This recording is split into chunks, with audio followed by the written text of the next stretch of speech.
السلام علیکم ورحمۃ اللہ وبرکاتہ۔ آپ دیکھ رہے ہیں محمد یامین آفیشل۔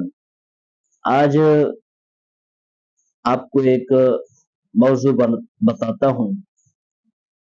موضوع ہے قربانی کا اصل مطلب کیا ہے۔ ایک غریب لڑکا عید الاضحیٰ سے پہلے بازار میں جانوروں کو دیکھ رہا تھا۔ ہر طرف خوشی تھی، لوگ قربانی کے جانور خرید رہے تھے، مگر اس کے پاس اتنے پیسے نہیں تھے کہ وہ ایک بکری بھی خرید سکے۔ وہ خاموشی سے ایک کونے میں کھڑا لوگوں کو دیکھتا رہا۔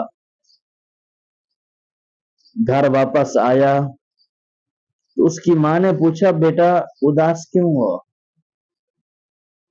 لڑکے نے آنکھوں میں آنسو لیے کہا، امی اس بار بھی ہم قربانی نہیں کر سکیں گے۔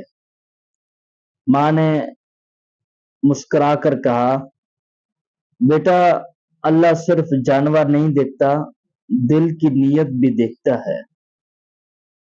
اسی رات محلے کا ایک امیر شخص اپنے بیٹے کے ساتھ قربانی کا جانور لے جا رہا تھا۔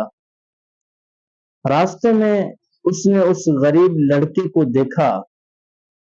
اس کے اپنے بیٹے نے کہا، ابو اگر ہم اپنے حصے میں سے ایک حصہ اس گھر کو دے دیں تو؟ امیر آدمی خاموش ہو گیا۔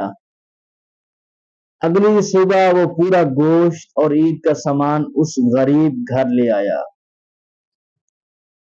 غریب لڑکا حیران رہ گیا اور خوشی سے رونے لگا۔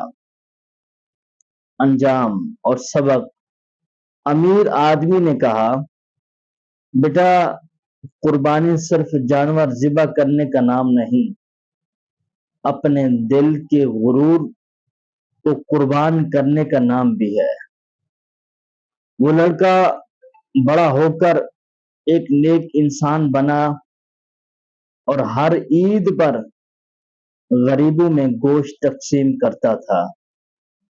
سبق: ہمارے لیے سبق ہے، عید صرف خوشی کا نام نہیں، دوسروں کی خوشی کا خیال رکھنے کا بھی نام ہے۔ اصل قربانی وہ ہے جو انسان اپنے دل، غرور اور خود غرضی کی کرے۔ اللہ پاک ہمیں ان سب باتوں پر عمل کرنے کی توفیق عطا فرمائے، اپنے غریب پڑوسی کا خیال رکھنے کی توفیق فرمائے۔ آمین بجاہ نبی الامین صلی اللہ تعالی علیہ وسلم۔